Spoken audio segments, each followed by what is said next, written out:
So we are entering the first session of this course, and as already talked about in the introduction, this would be a very short kind of a course which would span over 4 weeks or 10 sessions. And again, as talked about in the introduction, I will try to keep it very simple, because the whole idea of sort of floating this course is to make all the people who are sort of entering the MBA or pursuing their MBA or business school, so to be familiar with some sort of statistics before they enter into the college.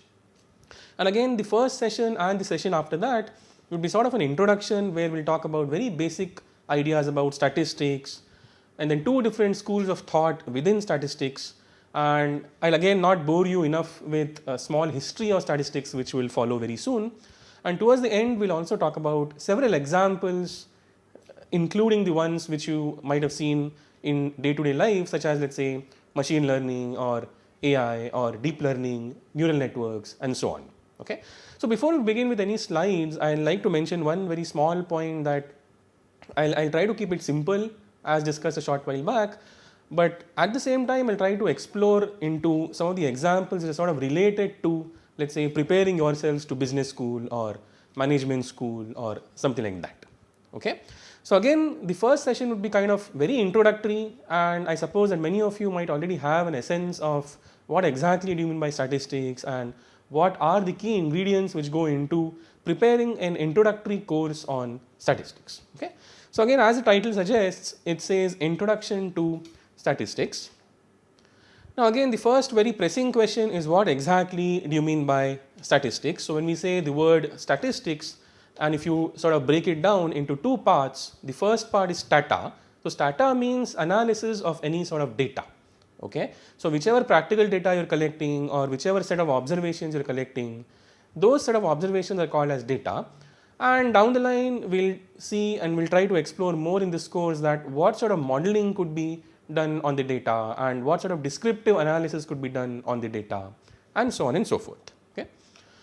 Now the second important question is, statistics is nothing but concerned with collection of data, its description and its analysis.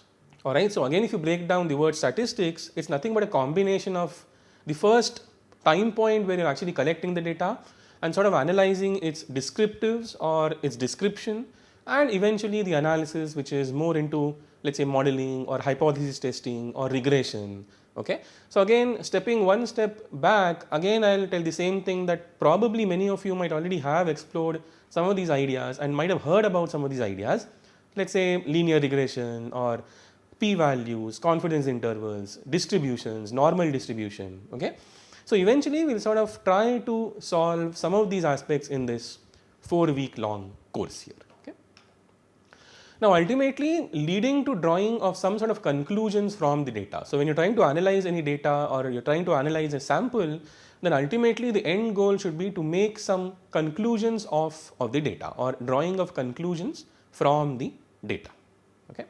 Or rather, in other words, some people actually call statistics as art of learning from data. So stats is nothing but some sort of an art where experimentalists or analysts sort of gain some insights from whatever data they collect, and then they try to sort of connect the dots to draw some conclusions. Okay. And again, as spoke about a very short while back, that these days you must be hearing quite a lot about all these fancy buzzwords, such as, let's say, data mining, data engineering, data scientists, big data, artificial intelligence, machine learning, deep learning, right? So even though they're fancy buzzwords, but towards the end I've kept one session especially for sort of trying to connect all these dots and trying to just tell you that where the sort of analysis is kind of heading when it comes to all these buzzwords. Okay. Alright, so now to begin with, again, like I said, the entire idea of statistics is sort of divided into 2 branches. Alright, so on one hand you have descriptive statistics, which you see in front of you as the heading, and on the other hand the second sort of a branch is called as inferential statistics. Alright, so again on one hand you have this descriptive statistics which you see here, and the other kind of a branch which stems out of this term statistics is inferential. Now again, the moment you talk about these two terms, on one hand you have descriptive, on the other hand you have inferential. So what do you make of these terms? And again, especially in this session, like I said, it will be kind of introductory. We will spend some time on analyzing what do you mean by descriptive statistics. Okay. So essentially again I have some definitions to begin with, so that I don't bombard you with a lot of formulas, lot of equations and so on and so forth. So eventually down the line they'll come, but again, to keep it simple and try to understand that what exactly do you mean by descriptive stats as opposed to what you mean by inferential stats. Okay. So any statistical analysis always begins with some given set of data. So again, like I said, this given set of data is termed as sample, is termed as set of observations which you observe, and so on and so forth. So eventually any analysis always begins with a collection of a particular sample or a collection of a particular data. Now a very simple example, let's say for instance the government regularly collects and publicizes data concerning, let's say, yearly precipitation totals or rainfall, earthquake occurrences, unemployment rate, gross domestic product, rate of inflation, right. So all these are sort of examples of where people can actually collect some data. For example, let's say yearly rainfall totals, or earthquake occurrences, unemployment rates, inflation rates, and so on and so forth. So all these are examples where initially one has to always collect some sample or collect some data. Okay. And then ultimately statistics can be used to describe, summarize and analyze any of these data. Alright. So again if you just to reiterate, if you go stepwise, step 1 is always the collection of data and collection of suitable data. So we'll talk about what do you mean by suitable in the next session possibly. But then once you collect the data, then statistics can be used to describe, summarize and analyze all of these data. Okay. So essentially this term descriptive statistics means nothing but what you see in the last point. So describing data, summarizing data using some concise formulas, concise tools, and ultimately analyzing its distribution, or let's say analyzing its flow, analyzing its occurrence, and so on and so forth. Okay. Okay. Now moving ahead, in other situations data are not yet available, and what happens is in such cases statistical theory can be used to design an appropriate experiment to generate data. So a lot of times what happens is, let's say if the experiment itself is quite critical, where data is not readily available, then experiments have to be conducted, and then let's say the analysts have to go in the field to collect the data. Okay. So just to again reiterate, in all situations where data is not available, one has to always rely on generating data or collecting data in the first place. Okay. Then the second point is the experiment chosen should depend on the use that one wants to make of the data. So ultimately in the back of our mind there should always be the end goal. So what do you want to achieve out of the data? Or are you going to create some regression model, or are you going to create some hi-fi machine learning model? Or are you going to simply sort of apply some statistical distribution and then try to analyze that in that front? Okay. So in connection with what is the end goal, you should always choose the particular experiment. And hence I have written down that the experiment which a person chooses should always depend on the end goal or the use that one wants to make of the data. Okay. So we'll look at a very simple example. Let's say you have an instructor of a course who's teaching a course, let's say pre-business school statistics or any other course in a college, and the instructor is sort of interested in determining which of two different methods for teaching computer programming. So this is just a hypothetical example I've taken. Alright, so which of two different methods for teaching computer programming to beginners is most effective?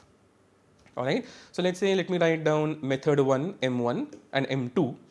And then the instructor wants to find out that which of these two methods, M1 and M2, are slightly more effective in teaching computer programming in a college. Okay. So hopefully you understood the problem or the example. Alright. And now this part of statistics concerned with the description and summarization of data is called as descriptive statistics. So in order to achieve, or in order to get to the solution of which method the instructor should follow, is nothing but you have to create some, let's say, descriptive measures, you have to find out averages, medians, modes, or maybe create some charts or graphs, right. So all these things fall under the heading of descriptive statistics. So once you collect suitable data, then how do you analyze them using descriptive measures? So descriptive measure means what? So any such measure which is used to describe the data. Okay. And one very good example is, let's say, mean of the data or the average of the data. Or there could be one more example which is, let's say, median of the data. And again, I'm very sure that many of you might have heard about these terms, right? So mean, median, mode, quartiles, percentiles, right? So since you have cleared CAT and then trying to enter any MBA school or business school, you must have gone through all the examinations such as CAT and so on, right? So from a CAT perspective, we are trying to understand, let's say, percentiles or quartiles, right? Or median, mean, right? So all these are nothing but descriptive measures that people can use. Okay. So again, if you go back to the same example where you have an instructor who wants to find out which of the two methods is slightly more effective in teaching computer programming to beginners, okay, and then what the very first step should be to analyze the data which the instructor must have collected using some very simple descriptive measures, such as, let's say, just to give you an example, let's say you take two groups and then you teach two groups differently using two methods. So one very simple idea could be simply to find out the average scores of the two groups and then compare. So whichever group is giving you slightly more average score, or the average score is higher for whichever group, that particular method might be slightly effective. Okay. So again, I'm not saying that this is the only method, but this could be one very initial sort of an analysis that one can do. Okay. Alright, so let's see what happens. So once an experiment is completed and the data are described and summarized, we hope to be able to draw a conclusion. So once you sort of do this entire exercise of describing the data, summarizing the data and so on and so forth, then one should hope to be able to draw some conclusion out of the analysis. Okay. And as discussed earlier, that this part of statistics concerned with drawing of conclusions is called as inferential statistics. So on one hand you have descriptive statistics, on the other hand you have inferential statistics. Okay. So just to give you one word which connects inferential statistics is called as modeling. So you're trying to model the data suitably. So once you sort of make some analysis, initial analysis using descriptive measures, summarizations and so on and so forth, then eventually how do you model the data, how do you put forward a distribution on the data, how do you possibly test some hypotheses out of the data, right? So all this comes under inferential stats. Alright. And one more idea is that there is one very crude kind of an effect of probability. So very soon, maybe not in this session or the next, but probably down the line, we'll talk very briefly about probability also. So to be able to draw a conclusion from the data, we must take into account the possibility of chance. So possibility of chance means random occurrence or more like probability. Okay. So again, going back to the previous example, for instance, in the previous example, suppose that the average score of members of the first group is quite a bit higher than that of the second. So again, you must remember, if not, again you might go back and then just see what the example was. So again, just to repeat one last time, is that you have an instructor who is teaching computer programming to beginners, and the instructor wants to find out that which out of two methods of teaching statistics or rather computer programming is slightly more effective.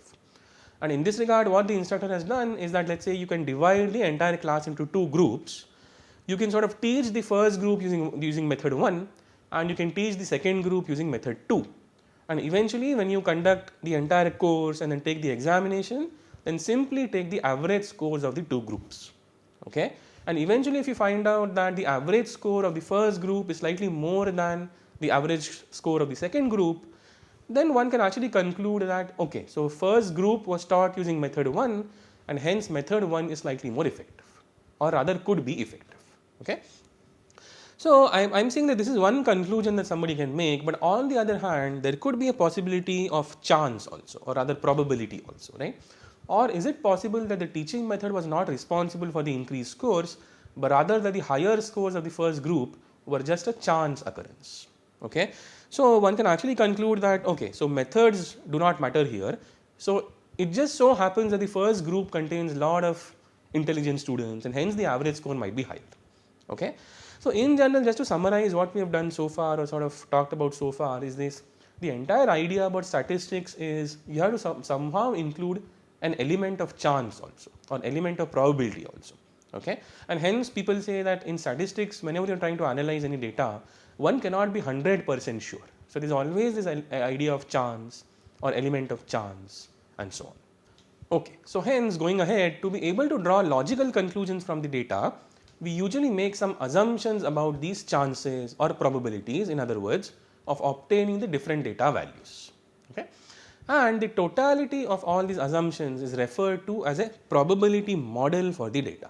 So very soon we will talk about inferential statistics, let's say modeling, using some hypothesis testing, distribution theory and so on and so forth, there you have to sort of rely on the probability model for the data which is best fitting sort of. Okay. And hence, because the basis of statistical inference is the formulation of a probability model to describe the data, an understanding of statistical inference requires some knowledge of the theory of probability.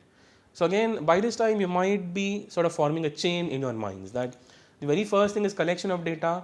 The second step is to analyze the data using some summarization variables, let's say mean, median, mode, or drawing some plots, frequency tables, histograms and so on. And this school of thought is entirely coming into the descriptive statistics sort of a heading. And then when you proceed ahead, the third sort of a level is inferential statistics, where you bring in the element of chance or element of probability, right? And then try to model the data suitably. In other words, the last point is that the statistical inference starts with the assumption that important aspects of the phenomena under study can be described in terms of probabilities, then drawing some conclusions by using data to make inferences about these probabilities. So ultimately, what do you mean by inferential statistics is that you're trying to make some inferences about, let's say, the chance or let's say the probabilities which are governing the system or governing the distribution. Alright. So hopefully you are trying to understand the chain which sort of goes until we sort of model the data suitably. Okay. In statistics, we are sort of interested in obtaining information about the total collection of elements, which is referred to as the population. So probably in the next session we will see the difference between, on one hand you have population, on the other hand you have a sample. Okay. But then in statistics we are sort of interested in obtaining information about the total collection of elements, which we will refer to as the population. Okay. But the population is often too large, so we assume that the population is sort of unknown, it is extremely large, and one can't analyze each and every observation of the population. Okay. And hence what we do is, in such cases we try to learn about the population by choosing and then examining a subgroup of its elements. So the assumption is that the population is too large, you cannot sort of assume or you cannot sort of visualize each and every observation of the population, and hence what we do is we create a subsample of the population which is called as a sample. So what exactly is a sample? The sample is nothing but subgroup of its elements. Okay. So again, just to sort of reiterate, on one hand you have the population, I will just write down population here, but since the assumption is that the population is too large, population is unknown, the parameters governing the population are unknown. So what do you do? So you create a subgroup, this is sort of a subset that you create, and then this subset is called as a sample. Okay. So the penultimate point tells you exactly that. So this subgroup of a population is called nothing but a sample. And then ultimately choosing a right sample is very important, right? Because otherwise the entire experiment or the entire analysis might fail. Alright. So again, just to repeat one last time, is that since you can't visualize the population, but remember one thing, that the end goal is to make some sense of the population, unfortunately, isn't it? So one is not concerned about what sample you are collecting, but one is often concerned, or rather every time concerned, about what the population is sort of telling us, right? But one sort of a problem here is that since population is large, lot of parameters in the population are unknown, we can't visualize or directly analyze the population. And hence what we do is we sort of create a subset from the population, and then this subset is called as nothing but the sample here, which is written down here, and hence picking or choosing a right sample is very, very important. Okay. So first few bullet points are kind of exactly same that you had in the last slide. Okay. So choosing a right sample is very important. And the last point here is, although it may seem paradoxical, we are most likely to obtain a representative sample. So the idea is to always pick or always choose or always collect data which is representative of the population. Okay. So although it may seem paradoxical, why? Because just in the last slide we talked about that the population cannot be visualized, right? So how can you ensure, or how can you assure that the sample that you are collecting is representative? Okay. So although it may seem paradoxical, we are most likely to obtain a representative sample, or in fact you should always point to collecting a representative sample by choosing its members in a totally random fashion without any prior considerations of the elements that will be chosen. Okay, and very soon, probably in the just in the next session, we'll talk about sampling. I'll give you a very brief flavor about the entire connection between sample population. So how should you choose a sample? What kind of sampling would be beneficial in what kind of scenarios, right? So in literature, one can actually pick or sort of collect data using number of different ways. Okay, so collection of data or other sampling, as we talk about, you have different ways of obtaining data sets, or you have different ways of obtaining the samples. So ultimately, you have to actually create or sort of collect that sample which is closest to the population. Okay, or in other words, it is as representative to the population as possible. Okay, but what you mean by the last point is that one very easy sort of a sampling that people do is you basically randomly select some observations, isn't it? And you might have heard about it number of times that collecting data or collecting observations is done in a random manner or random fashion. Okay, so this is a paradoxical point, right? I mean, if you are collecting samples randomly, then how would you ensure that that collection of data or that sample is representative of a larger population? Okay, so again, don't worry, we'll talk about all these points very soon. Alright, so again, like I said, I'll not bore you with a lot of points, but very brief history of statistics. So where exactly this entire thing about statistics sort of began. Okay, so again, a systematic collection of data on the population and the economy was begin in the Italian city-states of Venice and Florence during the Renaissance. So it starts right from the Renaissance, where people sort of started collecting data and then started collecting observations, samples, right, and trying to make some inference of the population. The term statistics, derived from the word state or stata, like I said, was used to refer to a collection of facts of interest to the state. And then eventually people started to call that statistics. For example, a simple example could be population statistics belonging to Western Europe. Okay, and then depending on the experiment, depending on the end goal, you can actually talk about any such experiment that you may wish to. Okay, so again, this is just one small example to begin with, that people might have collected statistics or let's say collection of facts of interest belonging to let's say population statistics of Western Europe. Okay. Alright, so again, what you see in front of you is sort of a very typical sort of a data set that people collect, right? And then this sort of a data set is called as a tabulated data. So you see a table in front of you with different columns, right? And again, the role of a statistician or the role of all of you once you finish this course eventually is just to make some inferences of such a tabulated sort of a data. Okay. So again, just by reading the columns and the let's say heading or relevant details in the table, one can actually make out that what the data is all about. Okay. For example, this data is all about total deaths in England. Alright, so total deaths in England, this is exactly where it says that. And then this is a very short and sort of a hypothetical table which only contains 3 columns. So years, burials, or rather the number of burials, and the number of deaths caused due to plague. So only 3 columns, so year, burials, and then plague deaths. Okay, and then so years range from 1592, 1593, so quite a old data in that sense, and all the way up to let's say 1636. But corresponding to each year, you can actually see the number of burials which are occurring and the number of plague deaths or deaths occurring due to plague. Okay, so eventually, let's say if you have a similar table but quite large number of columns, large number of observations within each column, then it might not be that easy to sort of infer from that tabulated data, right? And hence we require let's say summarization of the data, describing the data using let's say average or median and all these measures which were discussed earlier, and then eventually let's say inference or modeling or testing and so on. And even here your end goal could be let's say as simple as let's say finding that year where let's say the number of burials are slightly more, or that year where the number of deaths due to plague is not that much, right? For example, 1592 and 1593 and all the way down 1636, the number of deaths due to plague are not that many, right? So 11,000, 10,000 and 10,000 here.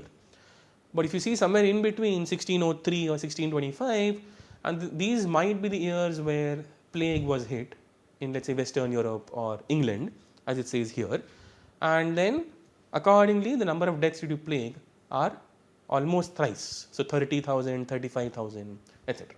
Okay, so even from such simple tables one can actually find out simple analysis, simple conclusions can be drawn and so on. Okay, so ultimately idea of learning this course, or rather statistics in general, is again, like I said, is to drawing some suitable conclusions from whatever data you collect. All right. And again, couple of quotes. So probably I'll not read each and every line here. So you can pause the video and then try to read it at your own leisure. For example, I'll just mention one last one, which is statistics is the art of learning from the data, which we saw much earlier in this session. It was actually coined by Ross. So Ross is a statistician, or rather a mathematician, back in 2004.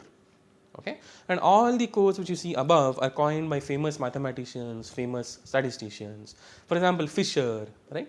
Pearson. So you might have heard about correlation measure, right? So correlation between two variables x and y. So that correlation was actually coined by Pearson, and hence people call it a Pearson's correlation. And then Weaver, Porter, etc. Okay.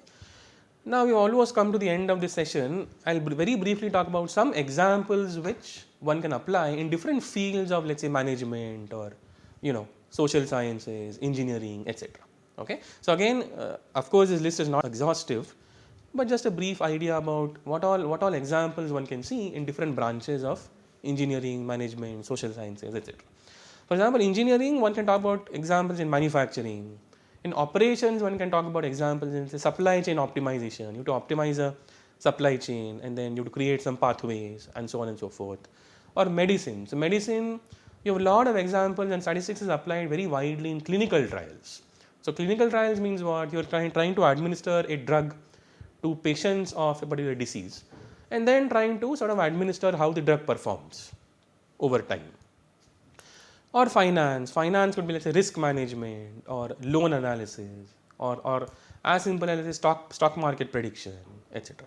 Or HR, one example would be, let's say, talent acquisition, or you can see examples in marketing such as customer analytics, customer performance, right, and so on. So hence, just to summarize in the session, we've talked very briefly about introduction of statistics, descriptive statistics, the two branches of statistics, descriptive and inferential, the sort of a chain from collecting data, trying to make inferences using some descriptive measures, and ultimately trying to make some conclusions using some modeling, right? And then towards the end, I sort of gave you very brief history of stats, and then a typical sort of an example where you have a tabulated data, and then how do you make conclusions from that, and ultimately all these examples. Okay, thank you.